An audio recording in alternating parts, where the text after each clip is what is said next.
Students, welcome to lecture 6th. Okay, so today we'll go for the new concept of cyclic voltammetry. In the previous video we have seen the fundamentals of voltammetry. So it is, what is this? This is electroanalytical technique. This first thing you have to understand that this is nothing but the electroanalytical, okay, technique, electroanalytical technique that which gives the information about the analyte, which gives the information of analyte. Okay, and this is called overall it's called as a voltammetry. Okay, which gives the information of the analyte. Now here we can measure the amount of current, we can measure the amount of current, okay, by varying voltage, by varying voltage. This is one thing we do it.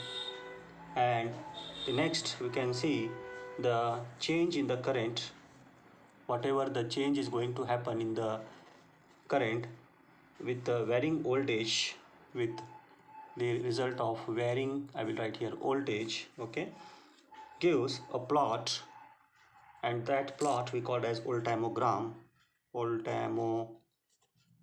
So that plot we call it as a voltammogram. And there is a minimum potential, there is a minimum potential which is required,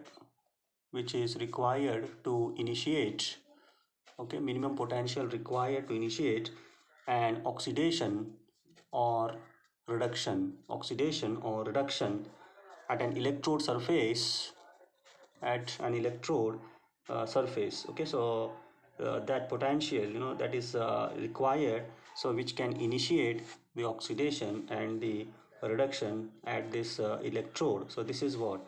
Now the application of the potential, if you see the application of potential represented as E to an electrode, and the resulting monitoring the resulting monitoring the resulting current I. Okay, this is what we have to monitor: current I flowing through electrochemical cell, flowing through electrochemical cell.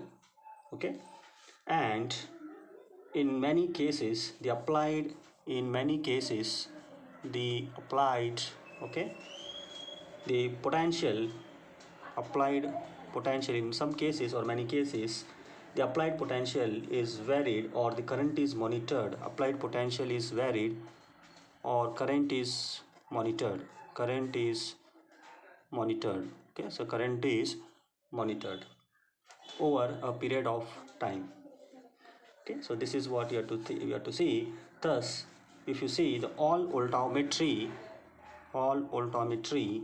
technique can be described as a function of potential I, this is your current, and T, this is your temperature. Okay, so all voltammetry is a function of this parameter here, and usually governed by the Ohm's law, that is E is equal to IR.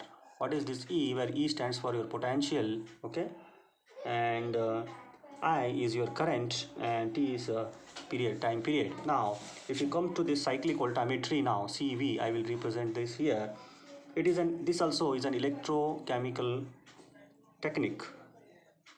Okay, electrochemical technique, EC, which is measures the current. Okay, this also technique which measures the current, okay, that develops in an electrochemical cell.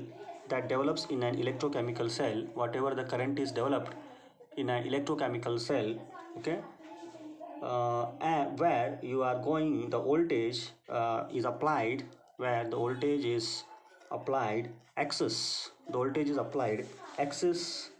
that of predicted by Nernst equation,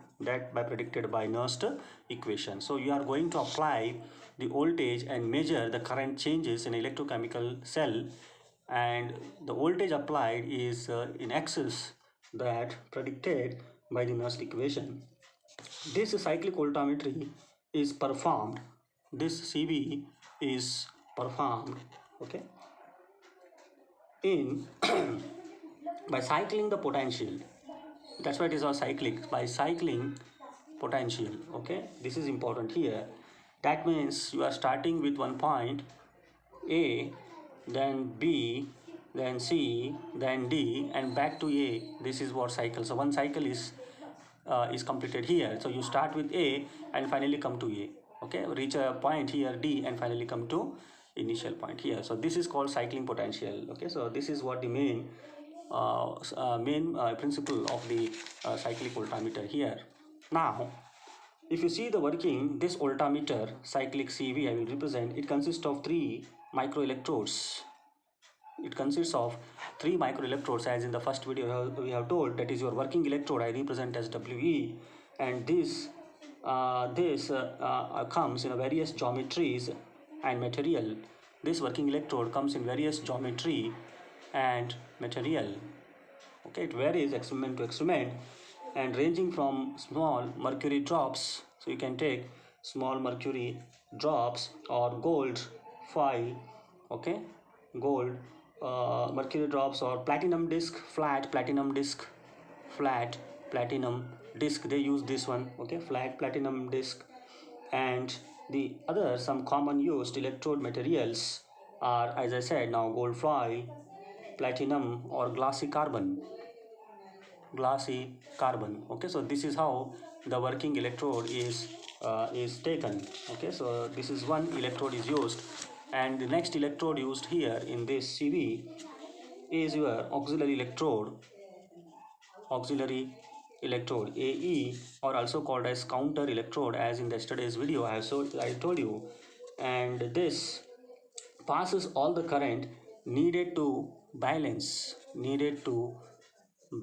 This is important. Okay, auxiliary electrode, what is the work of auxiliary electrode is it supplies the current. Okay, if the current required for the working electrode becomes less, and if it requires for the required analyte to work a little higher potential, this auxiliary electrode will balance. Okay, it will supply and it maintains the balance, the electrode observed at the working electrode, whatever the observation at the working electrode, for a smooth flow of electrolysis. Okay, or the redox reactions taking place at the surface of the working electrode is been balanced by this auxiliary electrode. And finally, you can see that the reference electrode is used. Three electrodes, so finally reference electrode, that is your Calomel electrode, or sometimes AgCl electrode is used. Okay, and this is provided, and this provides the reversible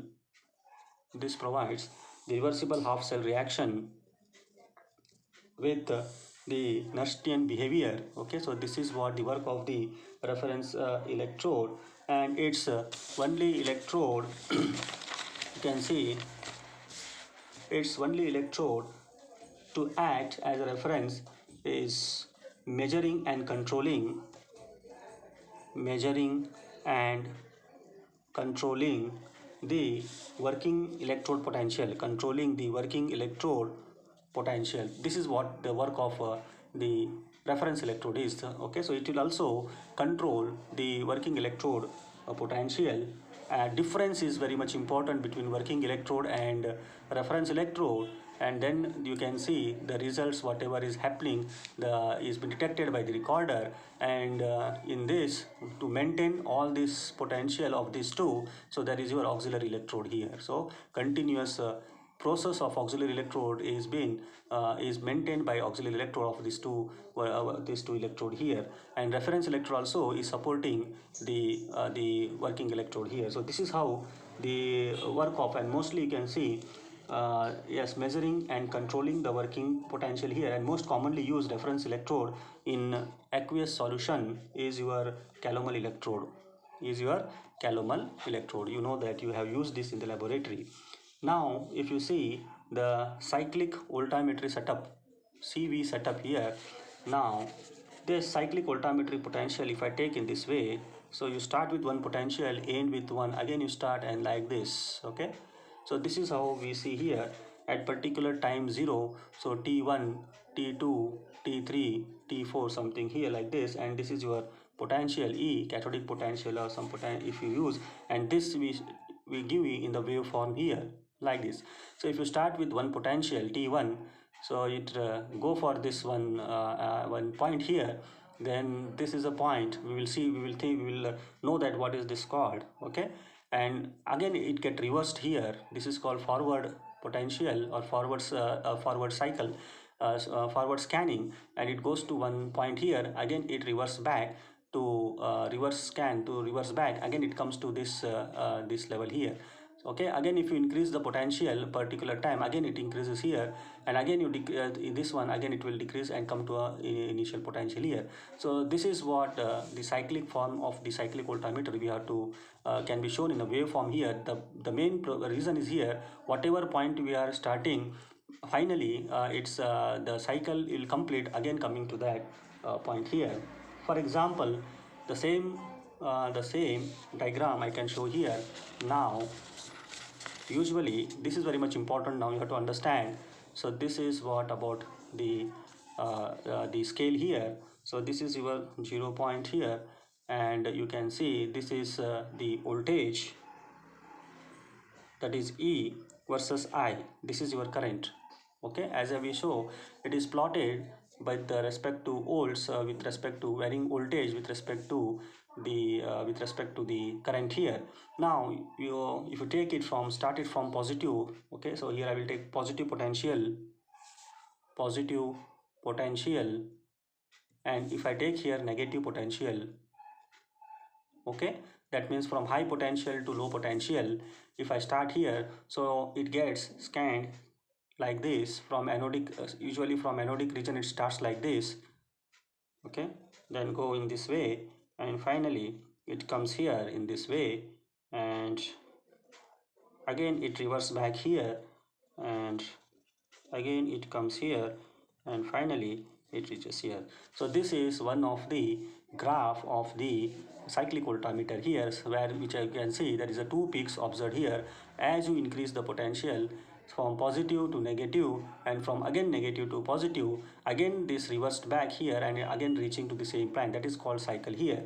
This is your forward scan, this is your forward scan, and it goes here, and when it comes it here, so here you can say this point, it is called switching potential vertex or switching potential. I will write here switching potential.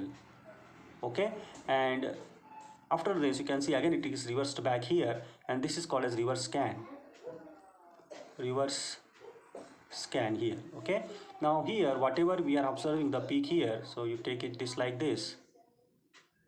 So as you increase the potential here, so you can see the current also is increased here like this, and at a high peak here, so that we call this peak as a I, that is your current, PC, potential current. Okay, this is called current potential, and this what we are going to get, we call it as EPC, that is potential of cathode, EPC. Okay, so here we are seeing this cathode reaction is going to take place here, because at positive to negative, so positive you can see always cathode reaction is going to take here. That is your reduction, where n plus will take the n number of electrons to give m. So reduction is going to take place here. Okay, so this is your positive current. Okay, cathodic current here, reduction is going to take place here, and here at the point where there is sudden increase like this point that is called onset potential. This point where there is sudden increase of the potential, we call it as a onset potential. Okay, this is called onset potential, where sudden increase in the peak you can observe here, and here it goes, and while it comes back here, so what will happen now, this peak you can see here, this now is area, so this is the current increases here, and that current we call it as your IPA.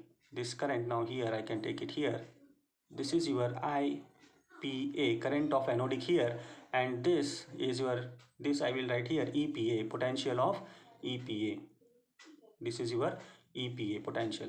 like this. Okay, and here what happens is oxidation. Negative is there here in negative side, so you can see from positive to negative potential is applied here, and you can see in the negative applied here reverse way, you can see oxidation takes place here, reduction we have seen here. Now here oxidation takes place, that is your anodic, and you can see here the whatever the reaction we have seen above is oxidized here to Mn plus electrons is liberated Nn plus here like this. Okay, so this is what we call it as a anodic peak EMF, EPA. So this whatever EPA is there, this is called anodic. Okay, anodic peak. EP means what? Peak. Anodic peak. E means what? EMF, like this. Okay, here it is cathodic peak EMF, cathodic peak EMF, anodic peak EMF, and this is peak current. Okay, cathodic peak current, and here it is anodic peak current. Okay, so this is how. So here this plot, this you have to very nicely understand this always, and the scanning is always from positive to negative. If it is reversed, that negative to positive, then top will be your oxidation, and here it will be reduction. That's all. So we have scanned here from positive to negative. That's why the first peak what we are going to get here is reduced, and down we are going to get the oxidized here. And this plot is nothing but your current I versus V, that is your potential, varied potential. So current versus potential. Okay, so this you have to understand. Higher potential to low potential plot is there. This vertex or switching potential, the technical word, while it gets reversed, then you can see here the reverse scan is there, then it goes like this and gets a peak here, that is your EPA, anodic peak here current, then the respective current here, so that is current. Again if you decrease, again it will go and reach the initial point here. So like this, whatever this redox reduction and oxidation process is happening in the beaker is been identified by these three electrode, that is your working electrode where this reaction takes place, and whatever the required balance current is there will be supplied by the auxiliary electrode, and whatever the changes is the reference electrode will be there, which gives the changes whatever the reaction happens, and changes in the chemical reaction will be detected by the reference electrode, and finally you are going to get this graph here, scanned here, which is totally computerized. So it is all computerized nowadays, whatever DSC or DTA, whatever we have learned, so that all is computerized. You have to sit in a laboratory AC room, and you have to take this and put the three electrodes and go to computer monitor, and from the monitor you have to select all the things. Okay, so graph everything. If possible, we will run this cyclic voltammetry if we get the chance. Hopefully you may not get the chance to work on this because of late opening of the colleges. So anyway, wherever you get chance, you have to run this. Unless you run this, you cannot understand theoretically, just by hearing these concepts, but you have to work on this, then only you can enjoy the process. Okay, so how electrode is polished here before going to analyze this experiment, then how to set up the potential from higher potential to lower potential, how to vary, these all things are very beautiful. It's not that if you put and you get this graph, no. So you have to go for maximum trial and error, then only you will get such type of exact results or scans. Otherwise it's very difficult. Unless you try this, you will definitely not enjoy the practice of the cyclic voltammetry. Now here IPC, what is this current? It's a PC means cathodic, which is a positive current. You have to remember this. And IPA, so IPA stands for negative current, that is anodic current. Negative current, IPA stands for negative current. And always you can see that the positive to negative forward scan. Okay, so you can see if you scan from this positive to negative, so this we call as a forward scan, don't forget this. And from negative to positive reverse scan, that is your anodic. So reverse scan here is anodic, and forward scan is your cathodic. Positive to negative, negative to positive, like this. Okay, so this is what you have to keep in the mind whenever you represent this. And the technical part I have told you, so whatever is required for this here. And finally from the result of this scan, so you can see there is the calculation of the calculation part here. So the nature of the analyte, how it works, so that's what we are going to learn here now. Coming to the next concept. So we have learned the diagrammatic the graph of the cyclic voltmeter. Now, if you see the minimum potential, the minimum potential is very much important here. I will write here minimum potential. Okay, that is I minimum potential required to initiate the electrolysis process. It is called as decomposition potential. So you remember this one by one point. What is decomposition potential? It is nothing but the minimum potential, okay, initiate to which initiate to carry electrolysis, okay, to initiate the electrolysis process. So that potential we call as decomposition potential. Sometimes it will be asked for 1 marks or two marks. Okay, so this is what the second point you have to keep in the mind is Faradic current. What is this Faradic current? Faradic current. So this Faradic current is a current generated by reduction.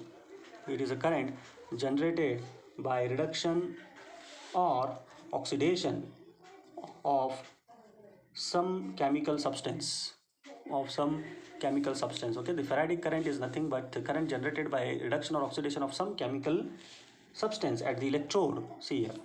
Okay, so that current we call as a Faradic current. If impurity is something, if it is there, so we have to minimize this to get the proper results, and that's why. So sometimes some chemical substances do undergo reduction and oxidation, so that is called Faradic current. Okay, next is capacitive current. Third, if you see the term comes here is capacitance current. Okay, so we have to remember this. This capacitive current is nothing, also called as non-Faradic. Now we have learned Faradic. Now this is a non-Faradic current. Capacitive current is also called as non-Faradic or double layer, because you know whenever you work with the electrode, okay, so if there's a positive charge always there from the analyte. If you see, if you take the analyte here, so there will be the negative charge, and you can see the double layer possibility is there, and formation of that is called as the capacitive current. That is called non-Faradic current. The current generated non-Faradic current double layer, and the current does not involve here in any chemical reaction. So this does not involve any chemical reaction. So that current we call as capacitive current. Okay, and next point to remember here is the limiting current in electrochemistry. So is the limiting current LC I will represent here. The limiting current in electrochemistry is limiting value of transfer to an limiting value, okay, of the Faradic current. I can say limiting value of Faradic current. Okay, so this you have to keep in the mind. Limiting value of Faradic current that is approached as a Faradic current that is approached, okay, as the rate of charge transfer, as the rate of charge transfer as a rate of charge transfer to an electrode is increased Okay, rate of charge transfer to an electrode is increased. You can see the limiting current in electrochemistry, the nothing but the limiting value of Faradic current is approached. And even not only charge transfer, the limiting current can be approached.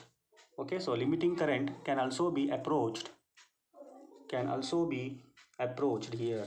Okay, for example, by increasing the electric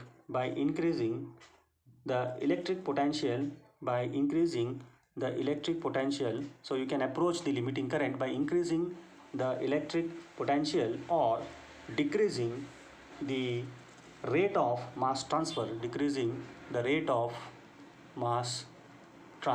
by decreasing the rate of mass transfer to electrode. So like this we can approach the limiting current. Okay, so this is the important parameter you have to understand here.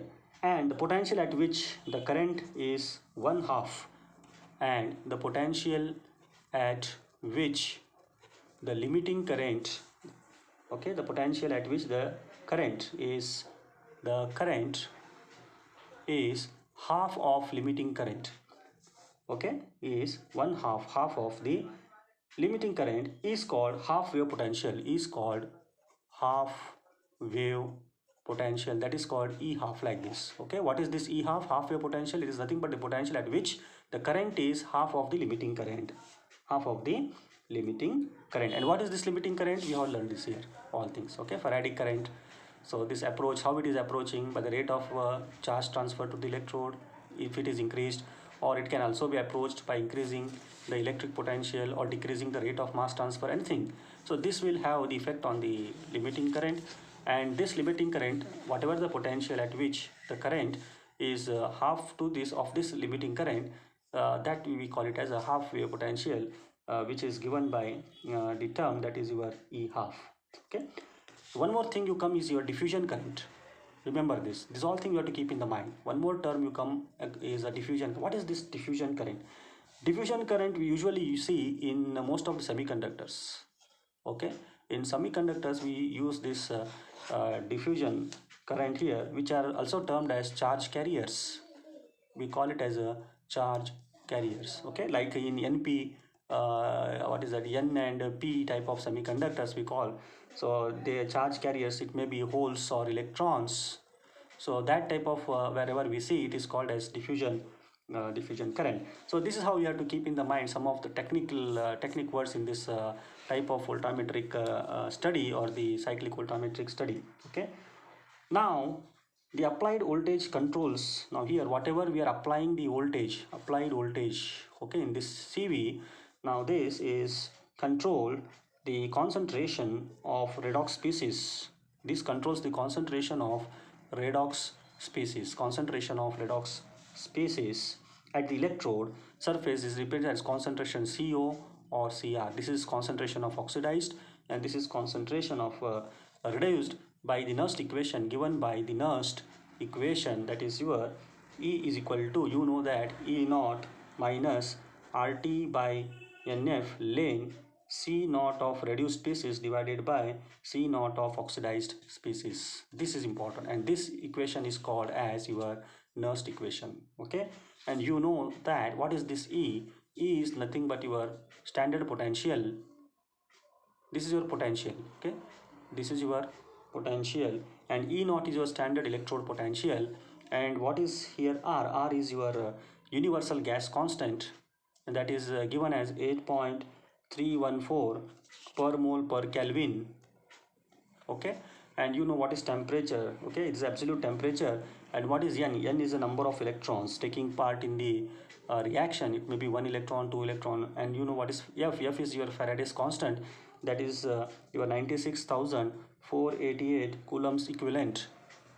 96,488 coulomb equivalent Faraday's, and this is E naught standard reduction potential. So this is how we can see the whole concept of the of this Nernst equation. Okay, so hope you understood this in this video. I think this is more than sufficient for the startup of the cyclic voltammetry. Now whatever the remaining part is been left for this cyclic voltammetry, so we will study this in the next video. So probably the main concept here is that this you have to understand whatever the graph we have shown here in this in previously, this you have to understand how the CV graph is been plotted, and what are the technical words notations we are using here. So that is important, and followed by some of the techniques or some of the currents we are using, like what do you mean by decomposition potential, then what do you mean by Faraday current, what do you mean by capacitance current, what do you mean by limiting current, how it is approached, what do you mean by E half of the cell, what do you mean by diffusion current. These all things is the technique you have to understand, and finally you will enjoy this CV and overall. And let me say, and this Nernst equation particularly, where you can see the whole cyclic voltammetry works on this Nernst equation. And further in the next video we will see the next concept of this cyclic voltammetry. Thank you.